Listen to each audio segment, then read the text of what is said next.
Waheguru Ji Ka Khalsa, Waheguru Ji Ki Fateh.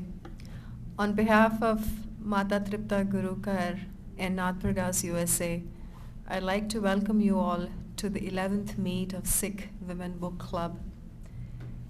Nath Pragas USA Sikh Women Book Club started its journey in April 2022 with the vision for us as Sikh women or women in general to expand our mental faculties so we can grow our ability to experience the Nam Ras universality as is, which is emissive via the abode of Shabd Guru, Ad Guru, Granth Sahib.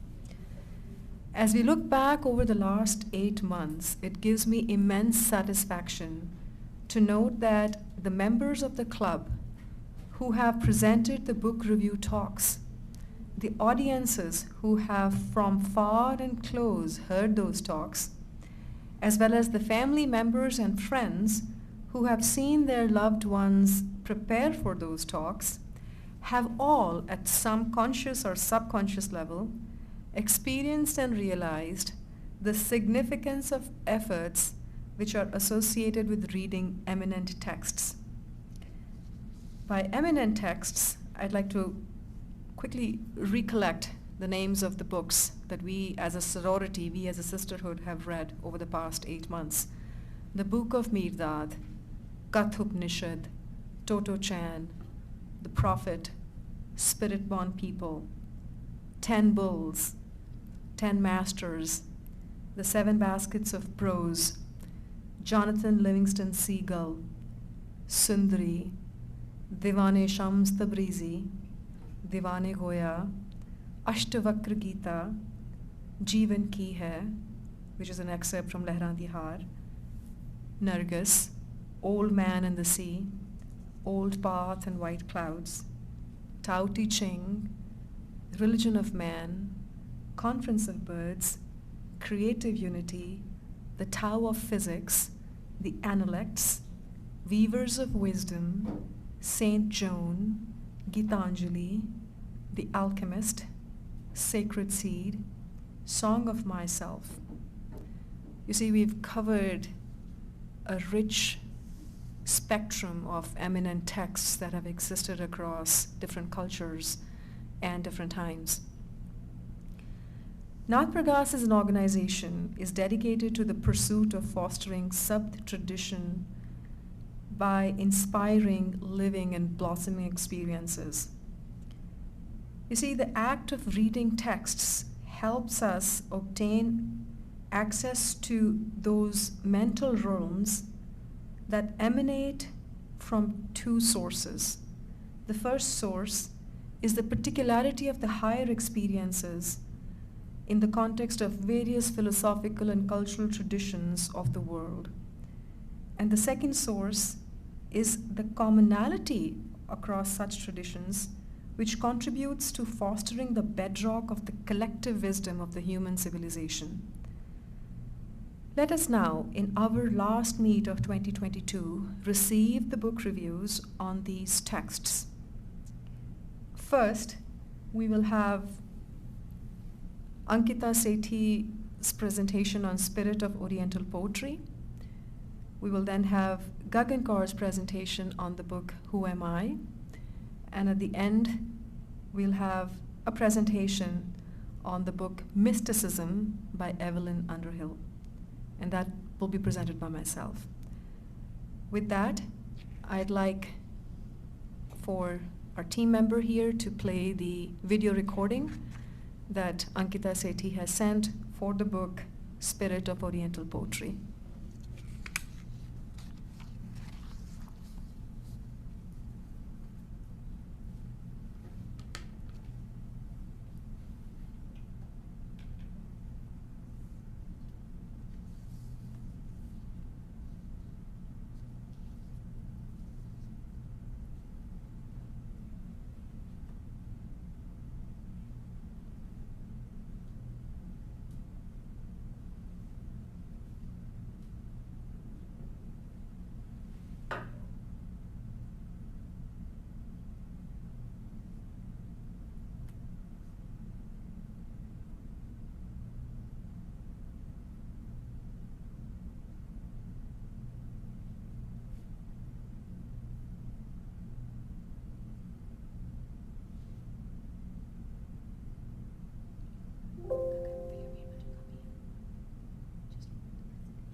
Vaheguru Ji Ka Khalsa, Vaheguru Ji Ki Fateh. The book that we are going to discuss today is titled The Spirit of Oriental Poetry by Professor Puran Singh. Now, before I move on with my sort of introduction to the book to you, I would like to talk in brief about the author or the life of the author. So Professor Puran Singh, as we know him today, was born near Abbottabad, which is in West Pakistan now. He was born in 1881, and as it was a tradition of the time, he learned both Gurmukhi and Urdu from the respective religious institutions. And in the middle school, he learned Persian as well because it was a part of the curriculum. Then, after clearing his matriculation examination, he joined the DV College at Lahore. Now, what became a turning point in his life was that when he was just an undergraduate student at this DAV college in Lahore, situated at Lahore, he was provided a scholarship by the Sikh community, and that's how he got a chance to study science in Tokyo, Japan.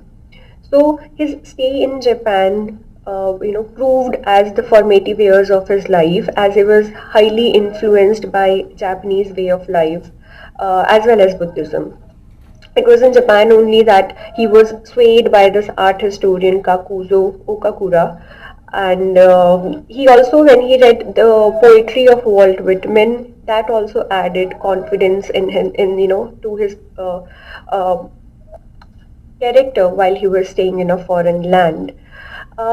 It was his stay in Japan only that made him make friends with other Indians who were working against the imperialist powers, and this is how he also became a member of the Orient Club, where he would just where he would deliver speeches advocating independence of India.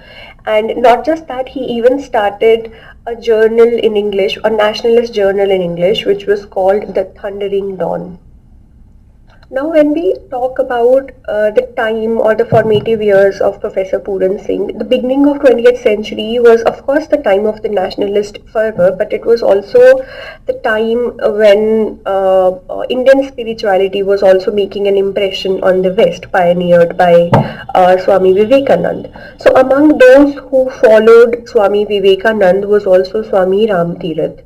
Swami Ram Tirath was another Punjabi who was actually a mathematician, a professor of mathematics at Lahore, but then he gave up everything, abandoned his family, his academic career, to become a sannyasi, living a life of ascetic renunciation. Now, why I'm mentioning this here is because it was under the influence of Swami Ramatirath that Puran Singh also got influenced by this Vedantic philosophy, and he also became a sannyasi. He even gave up his Sikh observance. So when he actually came back to India in 1903, the family was really disappointed by looking at him and his way of life. Though he was very adamant at not getting married, but his dying sister made him promise, and he had to marry Maya Devi. So after completing his training in Tokyo as a chemist, he started an enterprise in Lahore, but it wasn't a very successful attempt.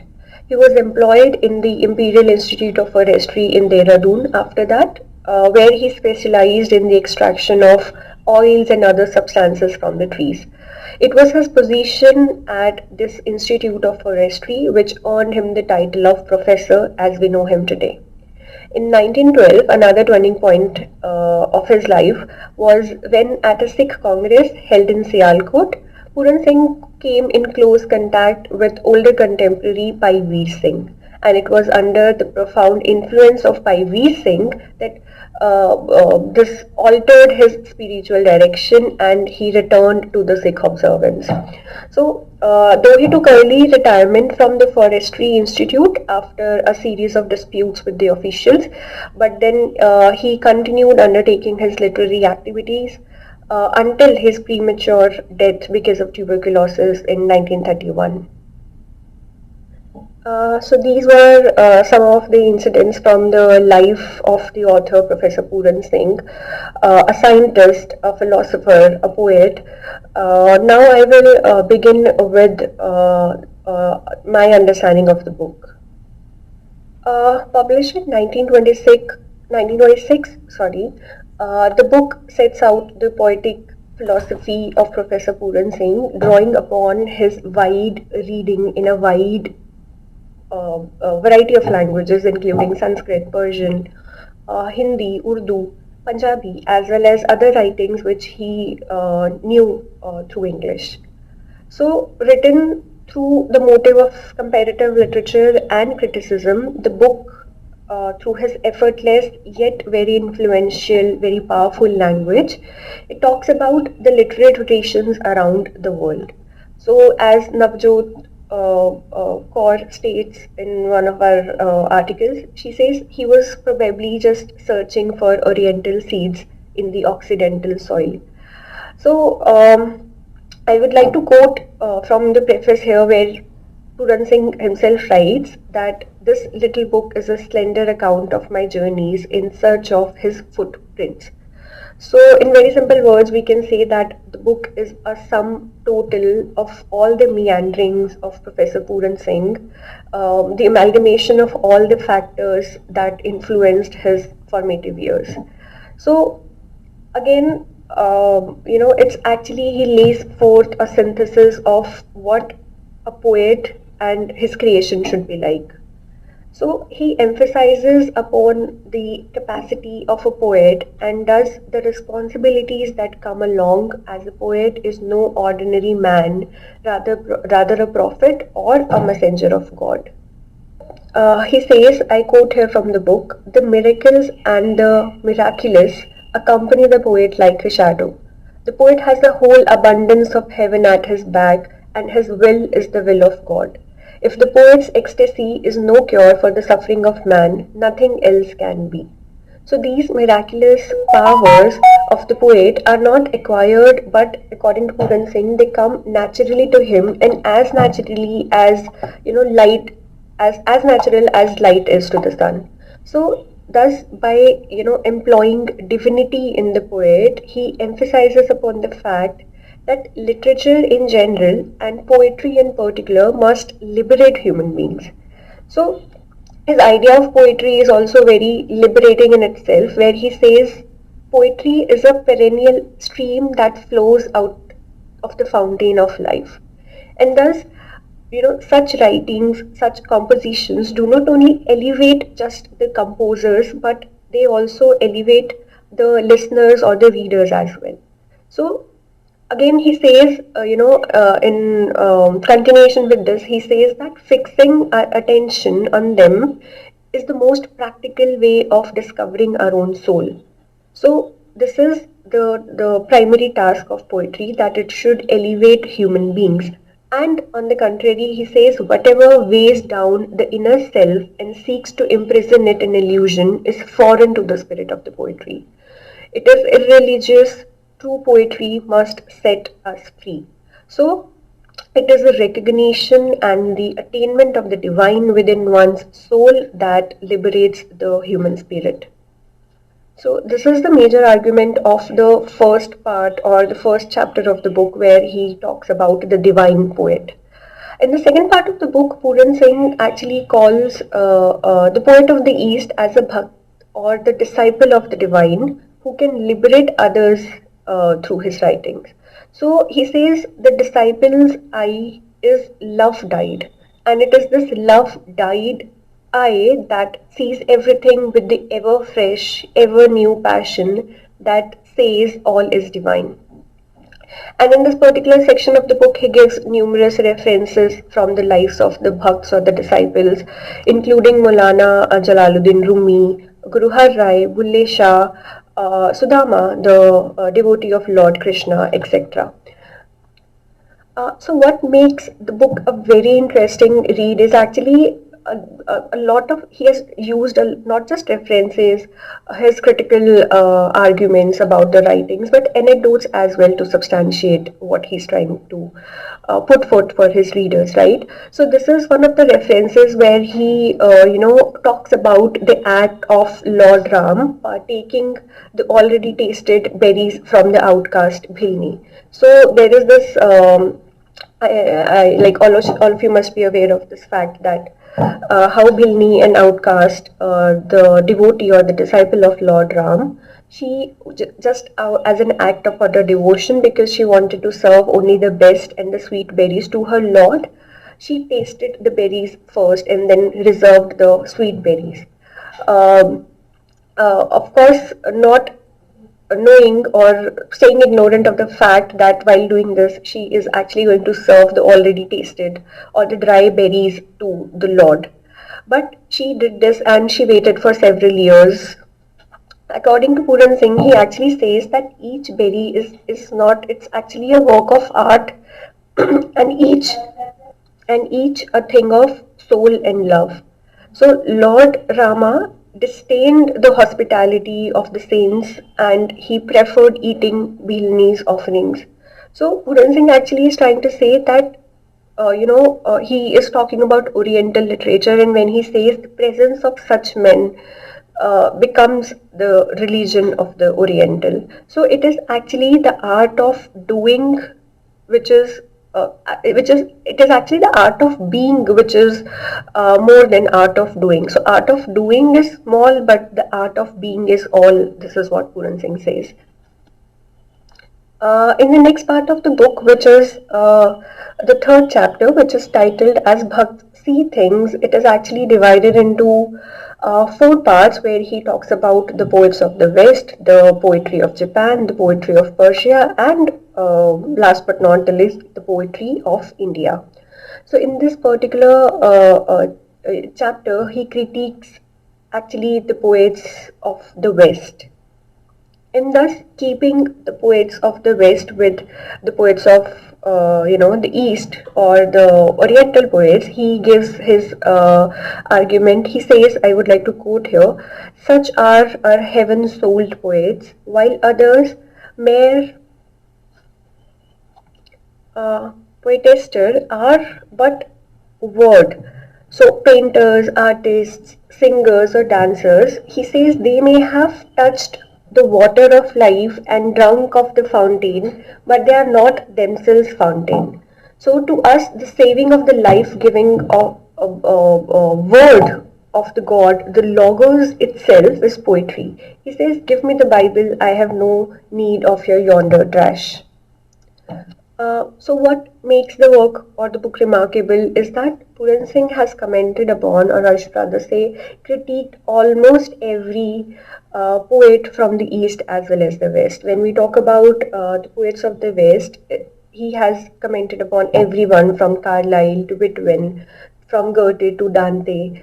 Indian poets, which he has again subdivided into Sikh gurus, Sufi poets, Urdu poets, Hindi poets, Punjabi poets, and then there are Japanese, Persian poets as well. And then he says, I suffocate in this literature when he tries to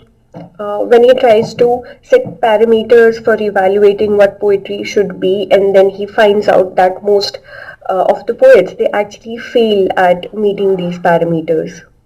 So he actually provides a critique of the Western poets and puts them in contrast with the Eastern poets, including the Japanese, the Persian, and the Indian poets in this particular chapter. And he does this to highlight the difference in the approaches of the Occidental and the Oriental poetry. He also compares, some of the poets or poetry of the Orients with some of the famous Western poets, and by pointing out the deficiencies of the West, he establishes the essential characteristic of Orient poet as having a perennial inspiration, which he thinks is absent in the West. Now, as Puran Singh, puts this poetry, Oriental poetry, in different categories, one of the categories is that of disciple poetry. Now, in this particular part of the book, he vindicates the Oriental poetry and tries to take the accusation of off its shoulders, because Eastern poetry is accused to be repetitive. Puran Singh, states that divine poetry of the Eastern scriptures, they have the power of giving life to the lifeless, and some people think that it is too simple and it is full of repetition, but it is actually a treasury, but it is actually a treasury, and a treasury is cannot be less beautiful just because it contains countless diamonds, each in its own place, as true as beautiful as the other. This is what he says. So again, he uses several references from disciple poetry to substantiate his point. He also refers to the sacred Granth, Guru Granth Sahib of the Sikhs, where he says, I quote here, Guru Granth is one song, one idea, one life. Immensity is the substance of the sublime. It is not the is not the sea much simpler than land? Touch it at any point, it is but water. Look at it from any place, it is the sea whose billows, capped with white foam, dance eternally. It is like the smile of the infinite. Guru Granth is not full of repetition, it has 1,000 blank pages with one song of his heart copied out on every page. So, in order to, as I earlier said, take off the accusation off the shoulders of Eastern poetry or Oriental poetry, he says that it's not repetitive, right? You cannot call it repetitive. For example, if you touch sea, or if you look at sea, every time you'll touch it, you'll feel it, you'll see that it's water, but that doesn't make it repetitive or limited in any sense. So, after comprehending the divine and the devotional poetry, he then moves on with another category, which is the Shringar, right, which he describes as the poetry of passion. He says, as long as youth, spring, dreams are with us, so long will this kind of poetry be fascinating. So it is only in the Shringar poetry of the East which, there is this spontaneous innocence that it is free from any religious expression and meaning, and he puts Punjabi poetry in this category. Thus, when we talk about Punjabi poetry, he claims that there is this innate spontaneous innocence of the poetry that makes it secular in character, even after the dominant theme or the dominant character of a divine man within it. In continuity with that, he also talks about the symbolic feminine voice of the poetry of Punjab, where the divine persona of a man is celebrated through the love hymns. So there are different instances, different examples of this. Just for, like we have Gopika Krishna, Heer Raja, Parvati Shiva, etc. So now, since he's talking about the poetry of Punjab or the poetic consciousness of Punjab, he claims that it is the very nature of the land and its people as well that plays a great part in making the poetic conscious as well. Because as we know, Punjab has been the doorway of foreign invaders into India, and there has been this constant insecurity and danger which made men brave and fearless as well as rare and precious at the same time. So constant wars at the land, he says, that made the poetry intense. So the dangerous environment worked as a substitute to preserve the old vehemence of the tragic love songs. And about it, again, I would like to quote here. He says, Punjabi love songs are addressed either to the beloved or to the soul of the love wounded herself, or sometimes to the latter, most intimate associates, but never to a second or third person. The revelations of the woman's soul are made behind the veil and are not opened to the gaze of the vulgar eyes. Modest, reserved, enduring, patient, silent, and selfless is she. But it is in her blood to sing of love and to be free. So, Puran Singh also, after describing the Shringar category of poetry, he also translated Jayadev's Geet Govinda from original Sanskrit into lyrical English verse, and it's a part of the, a part of it is a part of the book. So another category after the Shringar poetry, the another category that he talks about is actually Vairagam poetry. So Vairagam poetry is something which leads to sadness, at first, then to a search for the divine, and finally to self-illumination. So, like Shringar, Vairagam is also a preparation for the traveler's march to the infinite within. He says Vairagam is our greatest preparation for serene contemplation. The thorn of ignorance that has pierced our mind can only be taken out by another thorn of Vairagam, an error to be corrected by another error. It is the sadness that overwhelms us when we aim our arrow at a stage and kill a man. Ignorance compels us to surrender our all to win it back in love. We die to love. After categorizing poetry into different sections or categories, as I've just talked about, he then moves on, sort of concluding his book, and this chapter is the concluding chapter is actually replete with suggestions for the readers as they delve into the social sphere. So the chapter contemplates upon the idea or the Eastern conception of a home and what one needs to attain eternal bliss. He suggests his readers to have faith in the Supreme Master in order to attain liberation. He says, do not fall into calculations, make no laws, make instead songs and sing. As your cow and your bullocks do not think what they will eat and drink, so you need not think. Just as they have you, you have him. This is the life of the spirit. This is both knowledge and power divine. Thus, I'll conclude here by saying that the poetry of Puran Singh celebrates the tranquility, harmony, blessedness, and transcendental ascendance of mind and soul. He believes that God, the Creator, who is present in every tiny object that he creates. He uses the metaphor of a potter to symbolize God and also to suggest his creative prowess. So, in words of Dr. Navjot Kaur, it is an invisible divine power and only a mind drained of all philosophies, all questioning, all ifs and buts can have an experience of this divine. Thank you. Vaheguru Ji Ka Khalsa, Vaheguru Ji Ki Fateh.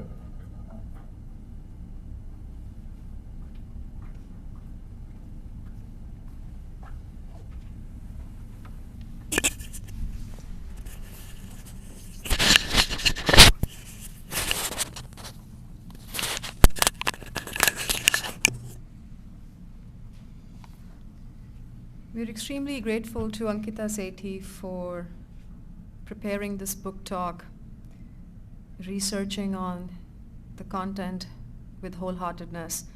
She is currently teaching English language and literature as an assistant professor at College of Vocational Studies, University of Delhi.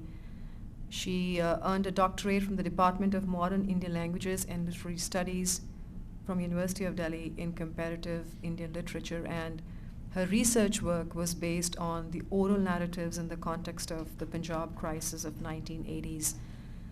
As was very evident, she spent a lot of effort, time, and she leveraged the research and her study to come up with this wholesome content where she makes us see and she makes us realize that the purity and pristineness of civilizational philosophy, when it is experienced by a pure soul, it casts a profound impact on such soul.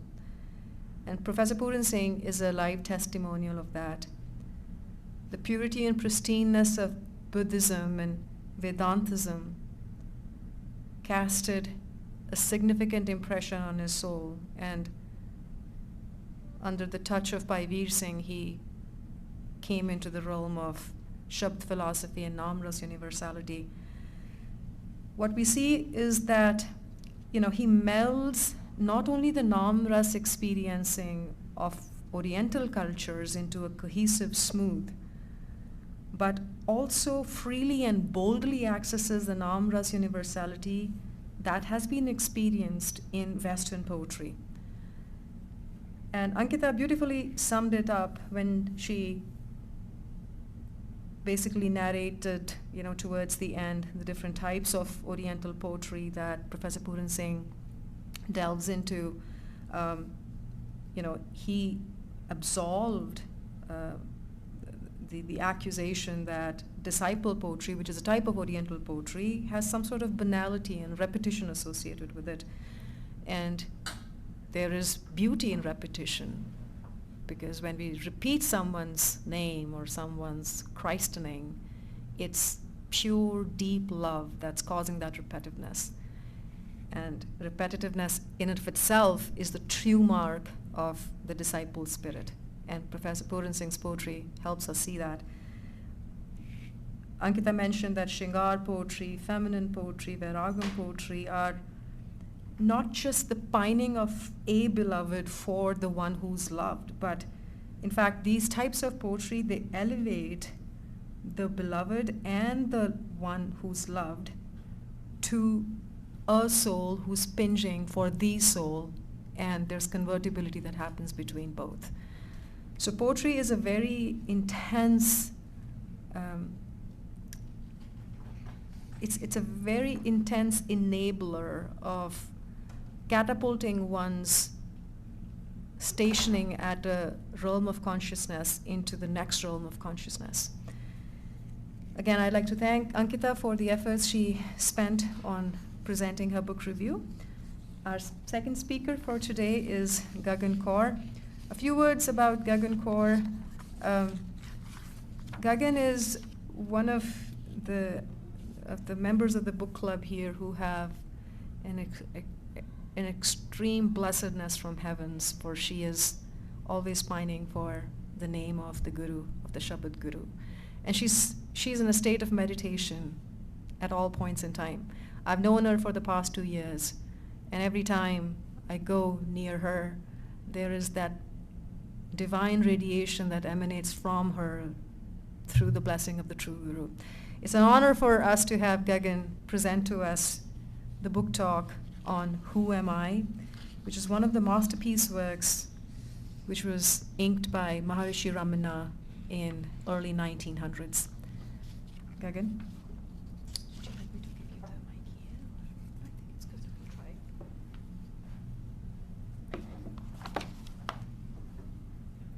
try. Waheguru Ji Ka Khalsa, Waheguru Ji Ki Fateh. Waheguru Ji, I would like to start by expressing my sincere gratitude to Nath Pragas organization and all the speakers thus far who have delved deeply into the texts and brought the wisdom to the Sangat. I've had this opportunity to read, and I would say just, at a very surface level, understand who am I. This is a text written by Sri Ramana Maharishi, known as Bhagwan Ramana Maharishi. So this title was given to a set of questions and answers on self-inquiry. These questions were put to Bhagwan Sri Ramana Maharishi, who was an Indian sage in the late 19th century and early 20th century, who attained Jivan Mukta. And these questions were put by Sri M. Sivaprakasam Pillai, a graduate in philosophy about the year 1902 during his visit to Tiruvannamalai. He sought from him spiritual guidance and solicited answers to questions related to self-inquiry. Bhagwan answered the questions put to him by gestures, and when these were not understood, by writing. As recollected and recorded by Sri Sivaprakasam Pillai, there were 14 questions with answers to them given by Bhagwan. This record was first published in 1923, along with a couple of poems composed by himself relating to how Bhagwan's grace operated in his case by dispelling his doubts and by saving him from a crisis in life. Who Am I has been published several times subsequently. We find 30 questions and answers in some editions and 28 in others. The present rendering is of the text in the form of 28 questions and answers. They set forth the central teaching of Bhagwan Sri Ramana, that the direct path to liberation is self-inquiry. All living beings desire to be happy always, without any misery. In every one, there is observed supreme love for oneself, and happiness alone is the cause of love. In order, therefore, to gain that happiness, which is one's true nature, and which is experienced in the state of deep sleep, where there is no mind, one should know oneself. To achieve this, the path of knowledge, the inquiry in the form of who am I, is the principal means. Quote, end by Ramana Maharishi. So a little bit about Sri Ramana Maharishi. Bhagwan Sri Ramana Maharishi was a sage born as Venkataraman Iyer in the late 19th century in South India. He was the second of 4 children in a Hindu Brahmin family. His father was Sundaram Iyer. He was a court pleader and a self-made man, and was known in the area for his generosity and wisdom. Venkataraman used to sleep very deeply, not waking, this is when he was a child, not waking from loud sounds or even when his body was beaten by others. When he was about 12 years old, he may have experienced spontaneous deep meditative states. His father sent him to live with his paternal uncle Subayar, as he wanted his sons to be educated in English, so they could be eligible to enter government service. In 1891, when his uncle was transferred to Madurai, Venkataraman and his elder brother Nagaswamy moved with him. His father, Sundaram Iyer, died suddenly on 18th February 1892. After his father's death, the family split up. Venkataraman and his brother stayed with Subayar in Madurai. And there's significance of Madurai because it's known for famous Meenakshi temple, which we'll talk in a few, in context of the awakening of Bhagwan Sri Ramana. So in November 1895, Venkataraman realized that Arunachala, the sacred mountain, was a real place. He had known of its existence from an early stage and was overwhelmed by the realization that it really existed and that he could go there. During this time, he also had read Sekizar's Pariya Puranam, a book that describes the lives of the 63 Nainamars, which made a great impression on him. The Nainamars were devotees in the 6th and the 7th CE, and this book described their devotion and faith and fervor and love, and revealed to him that such faith, fervor, love, and divine union is possible. A new current of awareness started to awaken during his regular visits to the Meenakshi temple at Madurai. In July 1896, at age 16, he experienced a sudden fear of death. He was struck by a flash of excitement or heat, like a current or a force that seemed to possess him, while his body became rigid. This drove him inwards, and he was absorbed in the questions demanding to be answered and initiated a process of internal self-inquiry. To whom will the death come? What does death mean? What is it that dies? He concluded that the body dies, but this current or force remains alive, and recognized this current or force as his self, which he later identified the personal God or Ishvara. I'd like to quote here Bhagat Kabir's quote, Kabir, हूँ तू करता तू हुआ मुझ में रहा न हूँ जब आपा पर का मिट गया जत देखा तत तू. In one of the rare written comments on this process, Ramana Maharishi wrote, inquiring within, who is the seer? I saw the seer disappear, leaving that alone which stands forever. No thought arose to say I saw. How then could the thought arise to say I did not see? And the result was that he found himself in what he called the natural state of self. After this event, mind you, this is when he was 16 years old, he lost interest in school studies, friends, and relations. Avoiding company, he preferred to sit alone, absorb in concentration on the current or force, and went daily to the Meenakshi temple, ecstatically devoted to the images of the 63 Nainamars and of Nataraja, wanting the same grace as was shown to those saints, praying that he should have the same bhakti that they had, and weeping that God should give me the same grace he gave to those saints. 6 weeks later, he left his uncle's home in Madurai and journeyed to the holy mountain Arunachala. There's a story, which I won't go through, with his conversation with the brother and how this trip was funded, which was very interesting as well. 6 weeks later, he left the home and began his journey to the holy mountain Arunachala in Tiruvannamalai and remained for the rest of his life. He attracted devotees that regarded him as an avatar of Shiva and came for his darshan. There was something about him that attracted people. People came to him, and just by being in his company, they got very quiet.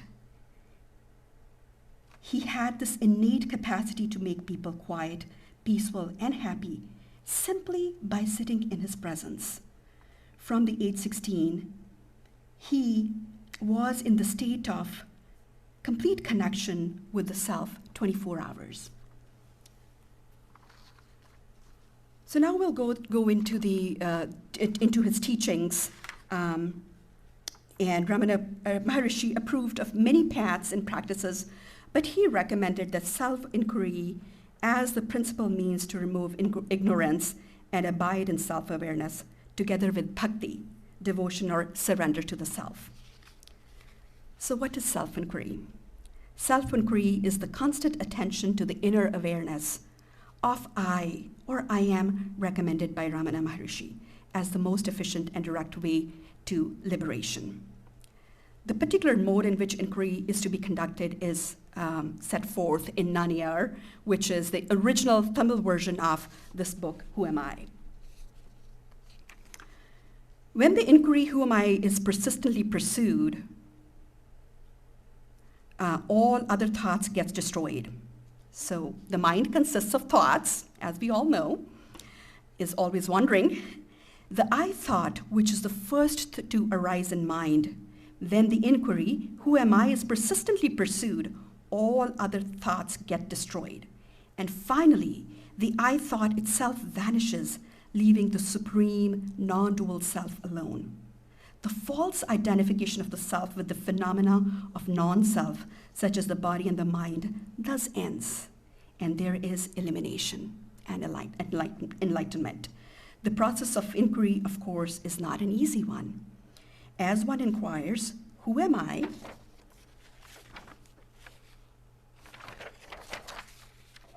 Other thoughts will arise. But as these arise, one should not yield to them by following them. On the contrary, one should ask, to whom do they arise? In order to do this, one has to be extremely vigilant. Through constant inquiry, one should make the mind stay in its source without allowing it to wander away and get lost in the mazes of thought created by itself. All other disciplines, such as breath control and meditation on the forms of God, should be regarded as auxiliary practices. They're useful insofar as they help in the mind to become quiescent and one-pointed. For the mind that has gained the skill in concentration, self-inquiry becomes comparatively easy. It is by ceaseless inquiry that the thoughts are destroyed and the self-realized, the plenary reality in which there is not even the I thought, the experience which is referred to as silence. This in substance is Bhagwan Sri Maharishi's teaching in Naniyar. So in some of the questions, how he's answered is, I am not the gross body composed of 7 dhatus. I am not cognitive cognitive senses, healing touch, sight, taste, or smell. I am not 5 cognitive sense organs. I am not the vital airs, not even the mind. After negating all of the above, the awareness that remains, that I am. And the nature of awareness, existence, consciousness, and bliss. The realization of self is gained when the world, which is what is seen, has been removed. There will be realization of the self, which is the seer. There will not be realization of the self while the world is there. So this also reminded me of a shabad. Jab hum hote tab tu nahi. It's a Rag Surat Bani Bhagat Ravidas ji ki 21 Onkar Satguru Prasad. Jab hum hote tab tu nahi. अब तू ही मैं नाही, अनल अगम जैसे लहर में उदित, जल केवल जल माही। माधवे क्या कही है भ्रम ऐसा, जैसा मानिए होए न तैसा।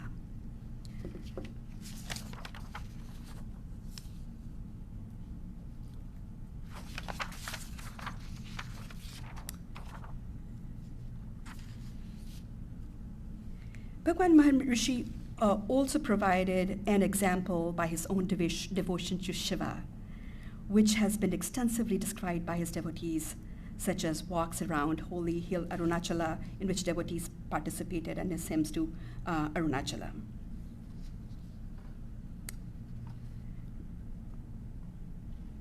Ramana Maharishi used various terms to denote the self. The most frequently used term was Satchitananda, as we talked about earlier. And the heart, which is not to be confused with the physical heart or a particular point in the space, but rather to indicate that. Please forgive me for losing track of where I needed to go next. I am on.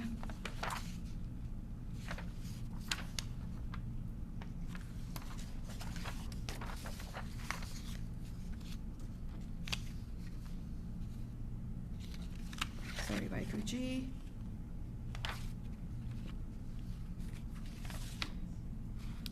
Vaiguruji, I have lost track of my notes. Okay.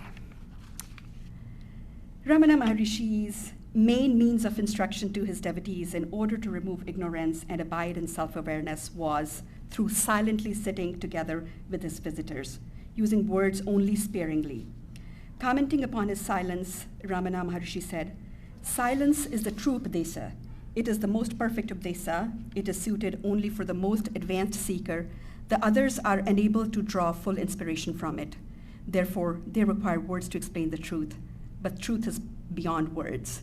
It does not warrant explanation. All that is possible to indicate it, how it's to be done." This also reminds me of, in Gurbani, Guru Nanak refers to a katha. This is a katha. The path of liberation, the path of mukti, cannot be described. And the bliss cannot be described. There's a shabad that I'm actually going to try to sing that line. Kahte kahan na jai har gun, kahte kahan na jai, oh, oh, oh, oh, oh, kahte kahan na jai.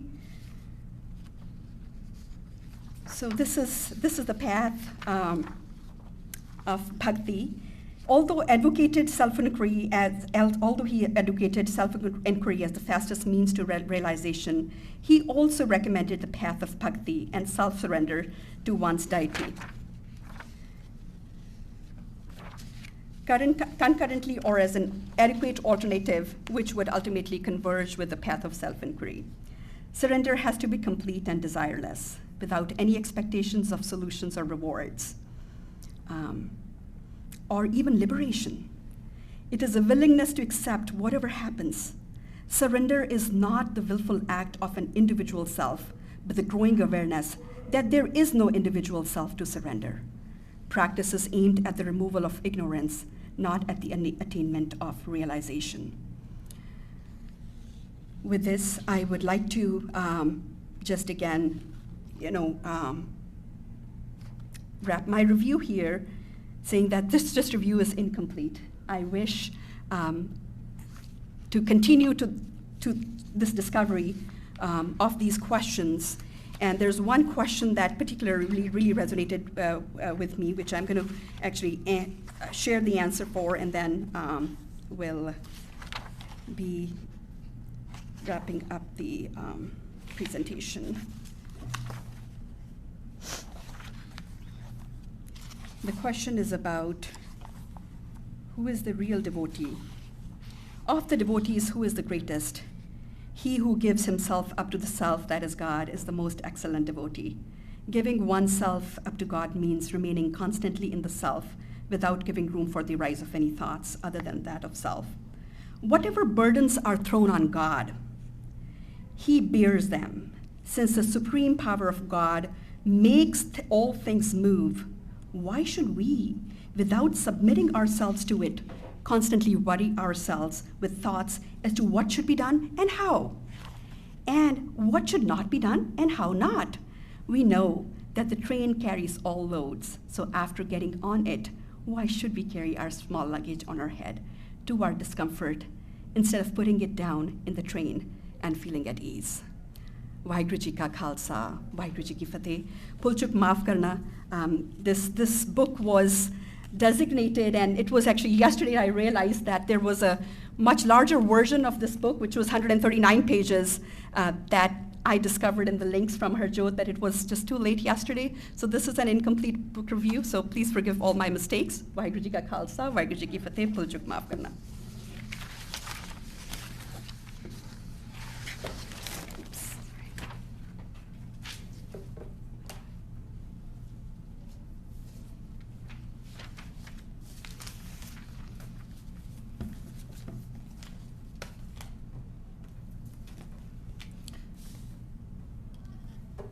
You actually have a member in the audience today, Meenakshi Sarvanan. Welcome, Meenakshi. She can be your buddy for you to continue the study on Aniyar. She knows Tamil, and you should join forces because you both have the common pursuit. Maybe that's why you're here, Meenakshi, today. And we introduced ourselves just at the entrance, so Perfect. There's definitely a purpose. There is a purpose. Gagan, thank you for the enthralling, highly eloquent and deep talk that you gave today. You know, you talked about the Maharishi, and I just make some humble comments here, and I seek forgiveness from the Lord for any misattributions, misinterpretations, misspeakings. But the fact that, you know, a 16-year-old body experiencing death, and on experiencing death, being driven inwards and deciding for oneself that the path of internal query is the path of foreverness is pretty profound. It's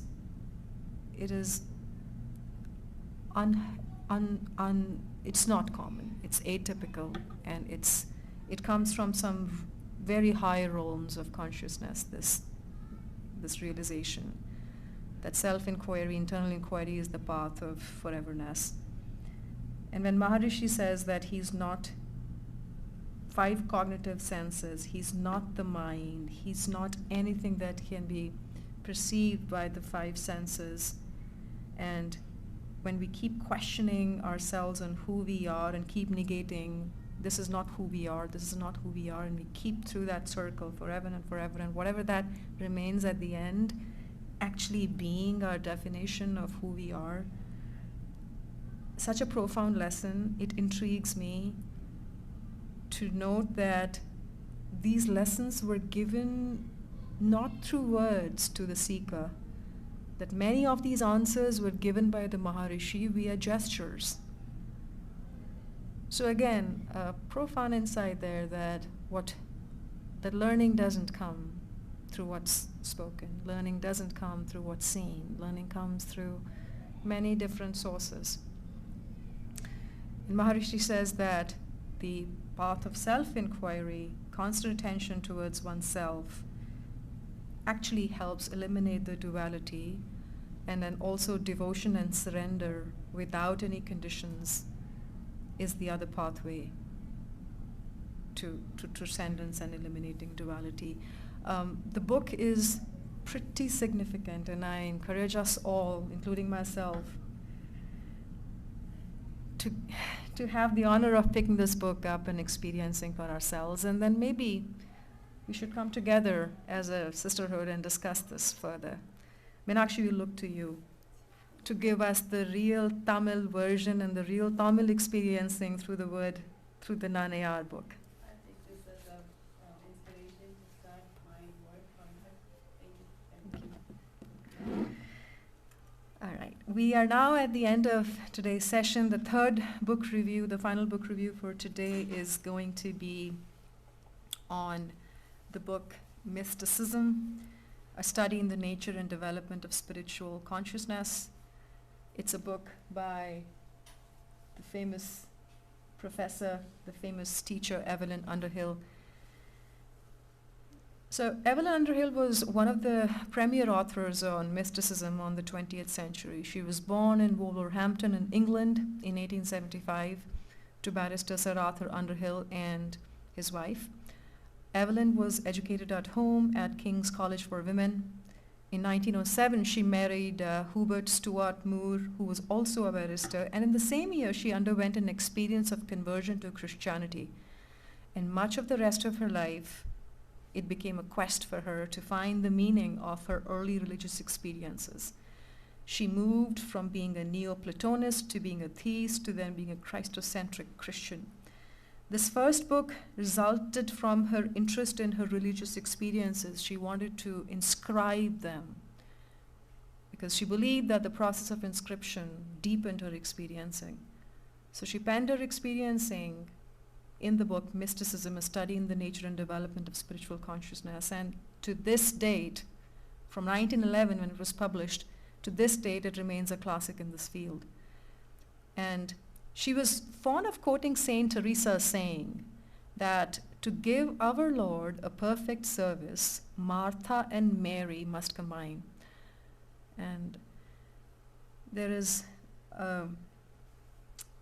my understanding is that there is a biblical noting that at one time when Jesus Christ had resurrected Martha's and Mary's brother from the land of death, that one of the sisters chose to sit at his feet and hear his sermons, whereas the other sister chose to go about following and performing the chores of her household.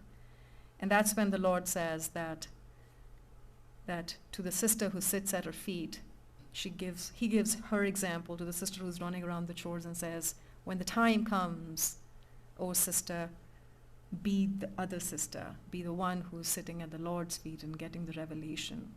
And I think there's profound introspection that we can do on this quote here, but that was one of her favorite quotes, Evelyn Underhill's quotes, that to give our Lord a perfect service, Martha and Mary must combine.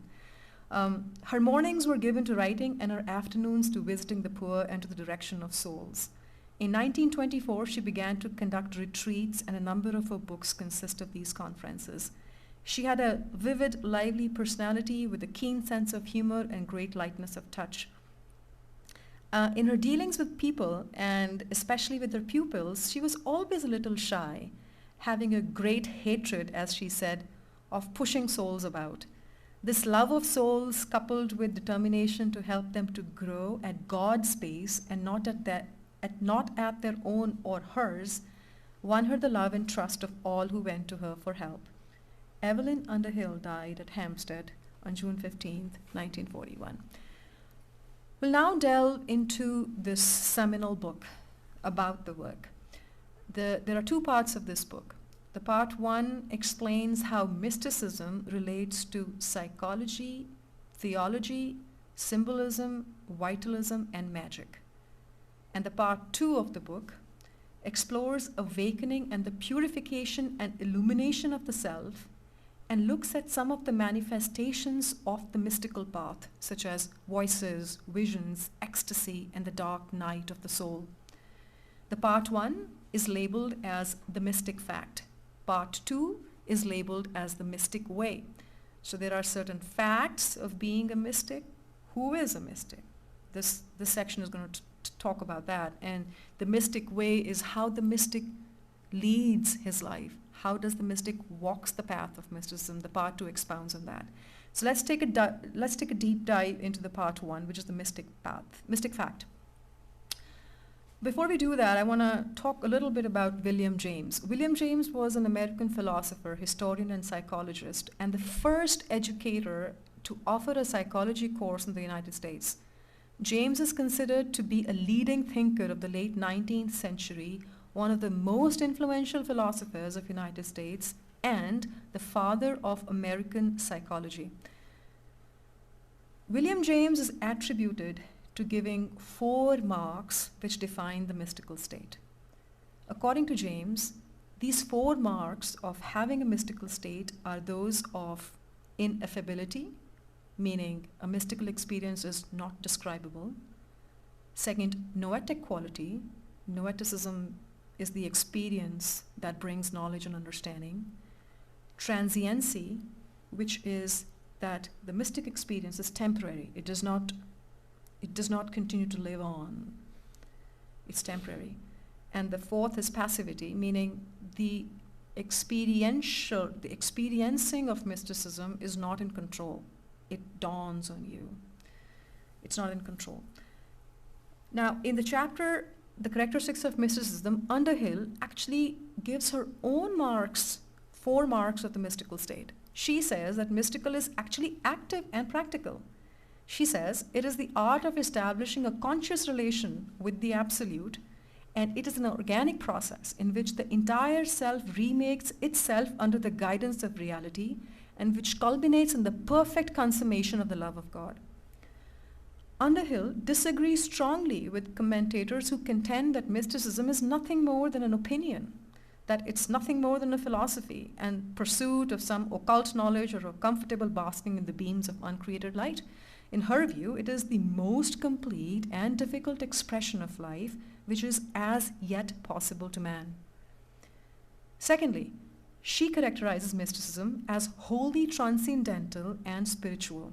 She says it's no way concerned with adding to anything in the visible universe. However, the mystic does, she agrees, in fact make the world a better place through what she calls spiritual fecundity or spiritual fertility. And a mystic, in her mind, does not, as his enemies declare, neglect his duty to the many. Thirdly, to a mystic, love is the business and method of mysticism. She insists that love must be understood in its deepest and fullest sense as the ultimate expression of the self's most vital tendencies, as total dedication of the will, and as the deep-seated desire and tendency of the soul towards its source. And finally, she says the 4th mark of a mystic actually centers on psychology. She was a psychologist, a hardcore psychologist, and a philosopher as well. So she had deep insights into the domains of psychology. She treats mysticism's 4th characteristic as being operative on the psychological layer. She says that the mystic must possess a tenacious and heroic psychological makeup, that a nature capable of extraordinary concentration which enables him or her to embrace fully the demands of mystic life. Someone who's, according to Evelyn Underhill, someone who's not psychologically robust and psychologically solid, perhaps may have challenges in pursuing the mystical life. Extraordinary selflessness is demanded as the self is remade under God's guidance. She then, in the later parts of her first part of the book, she talks about vitalism. She says that vitalism enforces the vital principle as the essence of reality. It views reality as dynamic and life as subject to constant change. She says, with the mystic's instinct for the absolute, he or she is conscious of being and becoming, and the mystic is conscious of transcendence and immanence of reality at the same time. Just to refresh ourselves of what transcendence and immanence means. Transcendence and immanence, they represent 2 viewpoints of the relationship people have with God and how people have experienced God. Transcendences emphasizes that there is distance between God and humanity. A transcendental viewpoint sees God as omnipotent, meaning God is all-powerful, but is distant from the man. And so what's expected from the man is to offer man's obedience to God, because God is omnipotent, is some distant concept, and what we can just do as being a man or a woman is give our subservience and obedience to God.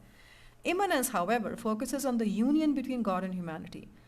An immanent viewpoint sees God as being present in the world, to be experienced in many ways, and that humanity's response to God is that of cooperation. So as you can see, transcendence and immanence are mostly completely opposite to each other. And what Underhill says is that to the mystic is extremely conscious of transcendence and immanence at the same time, and is able to see both.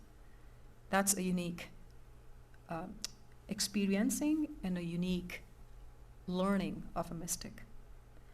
Then in her chapter on psychology, Underhill writes that urged therefore, I quote her, urged therefore by the cravings of feeling and of thought, consciousness is always trying to run out to the encounter of the absolute and always being forced to return.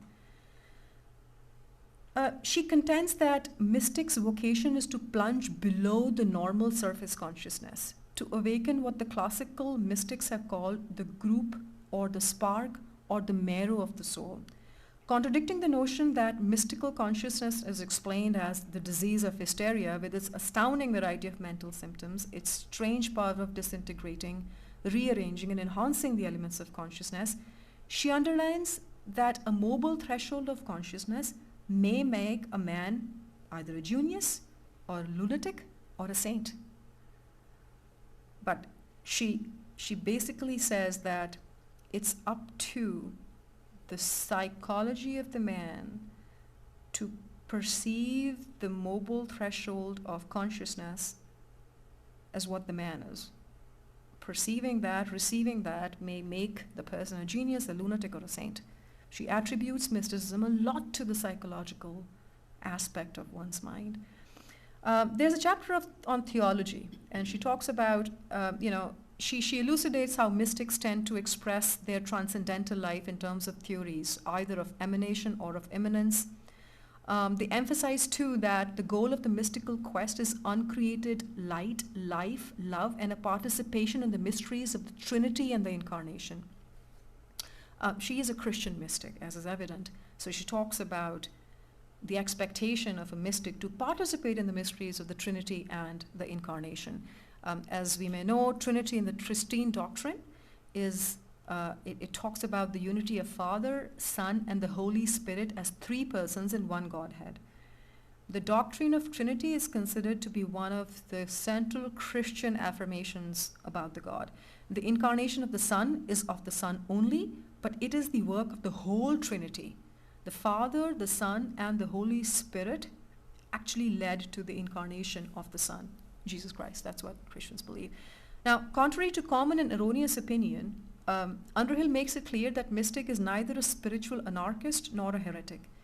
And then in the chapter of magic, she makes a very strange assertion, which perhaps may be contradictory to many Christian mystics' viewpoint. She says, magic always accompanies mystical activity. In her view, though magic wants to get, whereas mysticism wants to give. So that's the difference between magic and mysticism. There's commonality of things happening which our senses cannot perceive. That is magic. A mystic also achieves that, but the mystic's achieving that with an intent to give, whereas magic is perhaps manifesting that with the intent of not giving necessarily. That's what she calls, that's her definition of, the difference between magic and mystical intent on magic.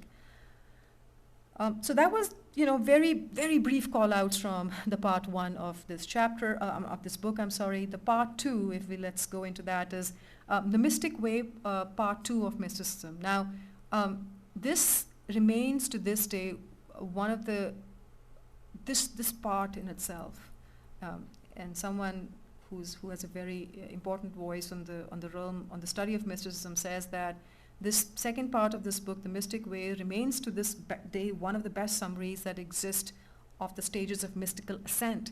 Here is where she actually talks about the pathway of a mystic across the gradient of mysticism, the different stages of the mystical pursuit. She says there is the awakening of the self, that's stage 1. Stage 2 is the purification of the self. Stage 3 is the illumination of the self. And then the illumined self hears the voices, vision, introversy, ecstasy, rapture, and then comes the dark night of the soul, and then finally the unitive life. These are different stages of mysticism which Evelyn Underhill expounds on. It's virtually impossible to go through in detail, but I do want to take these few minutes to talk about very briefly what are these different stages. So the self-awakening in Underhill's assessment is a form of conversion far deeper than religious one. She says that there are periods of restlessness, there are periods of mental stress that frequently precede this often abrupt awakening to a new consciousness, to a new plane of being. It's not easy going to that plane. You will see, periods of restlessness and mental stress. The chapter on the purification of self, it describes the true lover of the absolute as one by whom purgation is experienced as a privilege and a joy. So to experience the purification and all the hardships associated with that, with joy and with privilege, is expectation on being on a mystical journey. The consciousness of those now who are in the illumination of the self stage, their consciousness differs directly from that of normal people. A sacramental consciousness, one transfigured by God's radiant light, known the secret of the world, in the joyous apprehension of the oneness of life, light, love, and beauty. The twofold expansion of consciousness into God and into the world bestows upon the intuitional or transcendental self an enormously increased energy. And she says that when one is in this stage, there's pure contemplation, there's lucid vision, there's automatic expression without really taxing ourselves. These are automatic. And there's a new power of perceiving a splendor always there. One sees a splendor that's always there, that's static in the universe when one is in this stage of mystical journey. In Underhill's view, some prophets, poets, artists, and dreamers have a measure of it. It has its shadow side, the temptation to spiritual gluttony, which is a bit humorous, but when one is in this stage, it seems there is gluttony, desire to be gluttonous about spirituality. There's nothing else you perhaps want to do. Now, in the chapter of Voices and Visions, she explains and exemplifies 3 classical types of such phenomena: corporeal, imaginative, and intellectual. So there's corporeal phenomena are those that are heard or seen with the bodily senses. Imaginative ones are perceived through inner senses, and spiritual ones with the soul itself. And I almost my mind gravitated to Maharishi's words and guidance, where we saw that when nothing else prevails and we keep the mode of self-inquiry going and everything else has been negated, what actually is left at the end is the pure soul, the pure spirituality. So as we can see, there's commonality between the experiences that I've heard on the lands of Arunachalam in the Eastern world and experiencing that has happened in the Western world, in Wolverhampton in England. And that really reinforces the belief, the tenet, that at the end, in the higher realms of consciousness, we all are way more united than we are in the lower realms. So I'll come back to the chapter, the review summary here. So that was on voice and visions. And she says that the first 2 types of voices and visions, meaning the corporeal voices and visions and the imaginative voices and visions, they can actually be fabricated.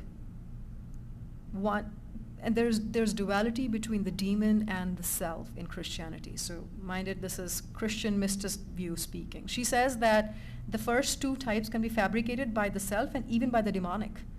The demonic can pretend to be in this stage, in the third stage of mysticism. You might hear voices and sounds, but they may be coming from the demon, not from the actual pure self. So one still has to be careful. Even though you are at that third stage of mystical journey, you're not, resistant, or you're not just foolproof yet. So most mystics do not seek but fear and ignore voices and visions, actually, except those that enhance transcendental life and transform the mystic into the light and love that he or she contemplates. Contemplation for Underhill is the way that the mystic perceives the suprasensible over against itself and makes discoveries. I'll now zoom forward to, the chapter of introversion. The longest 2 chapters in this book are on introversion, self-inquiry. There's another connect here. Can't help but just connect back with what I heard from you. Is the longest 2 chapters she invests in this book are on introversion. And, she brings a myriad of terms used for the pre-mystical and mystical stages of prayer together under the broad heading of introversion. So she actually springs forward so many different stages in the mystical journey just under this term introversion.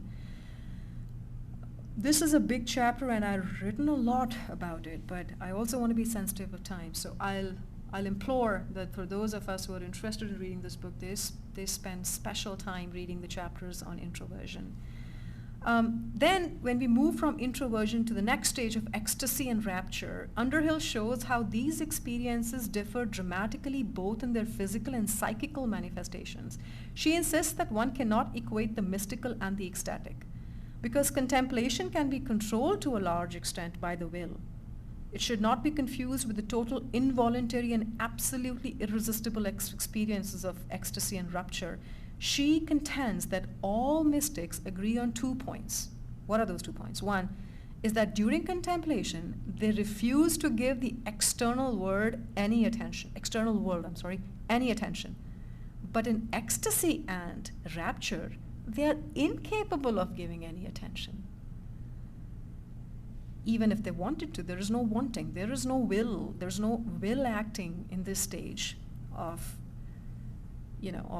ecstasy and rapture. Ecstasy and rapture does not allow you to do so. You cannot give attention to the outside world. It comes upon a person, ecstasy comes upon a person, either gradually or abruptly, to produce a trance varying in depth and time. It depresses both breathing and circulation and makes the body cold and rigid, and engenders a short period of lucidity followed by one of complete unconsciousness. In the penultimate chapter of this part of the book, Dark Night of the Soul, Underhill writes that normal mystical development is an orderly movement of the whole consciousness towards higher centers. One can say that the enormous effort demanded of the mystic during the illuminative stage produces acute emotional, psychological, intellectual, and volitional fatigue. The intensity of the experience of God's absence, of one's own sinfulness, and of one's indolence brings about the self's final purgation. In this mystical depth, the mystic has no doubt that the spark of the soul has been extinguished, and that he or she has been justifiably abandoned by God. Boredom, callousness, spiritual ennui, aridity, and complete emotional lassitude possesses the contemplative. The intellect and the will stagnates in this stage and leaves the person powerless to control either thoughts or inclinations. Every vice reawakens the person in this stage. And evil visions and locutions and violent temptations and evil thoughts and a privation worse than hell are experienced. Underhill focuses on what she hauntingly describes as a dark rapture, an abrupt invasion of a wild and unbearable desire for God. Dark rapture, affected by an intense and painful concentration upon the divine absence, has all the psychophysical earmarks of ecstasy. A person who is suffering from the loss of child or a lover's grief over the departed beloved pale, in contrast, is very pale in contrast to the grief one experiences when one is in the stage of dark night of the soul. And finally, in the last chapter of the book, The Unitive Life, Underhill contends that the final triumph of the spirit, the flower of mysticism, Humanity's top note can be understood only by those who have attained it. Contemplatives write of the unitive life as deification, spiritual marriage, and divine fecundity. As those who have permanently attained reality, they are now ambassadors to the absolute and pioneers of humanity. But she also acknowledges that perhaps no one really has written about that experiencing that dawns on the person when he is in that or she is in the stage of being in the unitive life. I've not been there, can't say what it feels like, but she notes that there haven't been writings when one is at the seventh stage of mysticism, the final stage of mysticism. I'd like to now move on towards the final part of my review, and I'd like to throw a Sikh lens on mysticism, on what the Sikh paradigm about mysticism is. Now, to the Sikh paradigm, mysticism is actually a station that is reached, en route consciousness's journey from the realm of Nam Simran, which is our existential life, to the realm of Shabad primordiality, the ultimate revelation. So Nam Simran ordains the states of physicality, jouissance, and servicehood and underpins all existential life. Per the Sikh paradigm, the station of mysticism appears just as the convertibility of Nam Simran to Shabad primordiality is at the inflection of being realized. Sikh mysticism liberates the consciousness's journey of the burden of duality, keeps mind and body in unison with the state of being's corporal and domestic living. It creates transparency between the immanence and the transcendence, and seamlessly blends the consciousness into the state of its final distillation. Due to its all-encompassing nature, Sikh mysticism incorporates the tenets and ways of experiencing diverse paradigms of mysticism across different faith systems into a cohesive whole, thereby serving as the universal inflection point to lead the humanity to the Shabad Guru universality. In contrast, in other paradigms, it appears that mysticism it takes an autonomous path, and it does not necessarily serve as some penultimate station which contributes to the submergence of non-materiality into Shabad primordiality. And in such cases, mysticism does act as a fountain of myriad of milestones en route consciousness journey, but it doesn't converge the journey into universally singular destination. But that's what we believe is the Sikh paradigm of mysticism and its contribution and its offering to the cosmos. This does bring us to the end of my book talk as well as the session today. I'd like to quickly, take the final few minutes to on behalf of Mata Tripta Gurukar and Nath Prakash USA, congratulate the Sangat members, our new audiences and future participants associated with the Sikh Women Book Club for marching ahead on their self-actualization journey with us. Nath Prakash USA has provided a foundational platform to help progress and nurture Sangat's journey. We call upon the Sangat to provide us inputs to help establish our 2023 charter. Based on such inputs, we will formalize the 2023 modus operandi and we will formalize our event calendar. Please drop us an email at nathpragasusa@gmail.com to suggest your ideas and perhaps some suggestions on the texts that you would like to read and present. We are opening it all to the women's sorority across boundaries, across cultures, across cities, across countries. And I'd like to take this opportunity to implore to all of you that if you know of women folks who are on this journey and who will benefit from this journey, of this collective journey of being associated with like-minded people, please invite them into our collective journey, and let's enhance and enrich our collective journeys even more, even better in 2023. So like I said, drop us an email at nathpragasusa@gmail.com. We also have the Sikh Women Book Club WhatsApp group. You can give me ideas on that or send me personal messages, and we will account for that to come up with a charter for 2023.